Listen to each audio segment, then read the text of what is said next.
Bona tarda.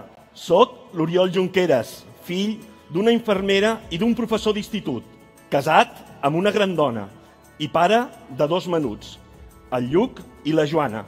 I avui us parlo des d'una cel·la de la presó de Lledoners, a través d'una pluralitat de veus estimades.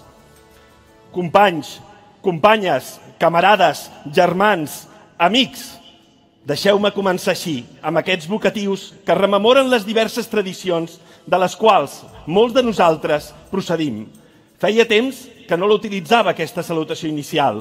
La feia servir fa temps, a Sant Vicenç dels Horts, quan semblava impossible que guanyéssim. Unint gent molt diversa, els deia, unint gent de tradicions molt diferents. Un dia guanyarem, i vam guanyar, i estic segur que ho farem les vegades que calgui.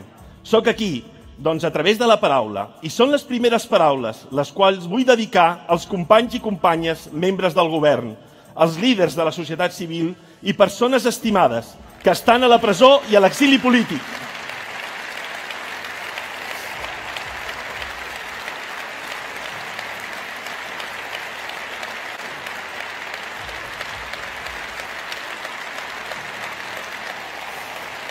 Vull dedicar aquestes primeres paraules a la Dolors, al Quim, al Jordi Cuixart i al Jordi Sánchez, al Josep, al Jordi Turull i al Raül Romeva, amb qui he tingut l'estrany honor de compartir cel·les, barrots i mòduls. Unes paraules per abraçar els companys de l'exili, Carles, Toni, Meritxell, Lluís, Clara i Anna. I permeteu-me fer una menció especial a l'admirada i enyorada Carme, presidenta del Parlament, i a l'estimadíssima Marta, sempre imprescindible i puntal republicà.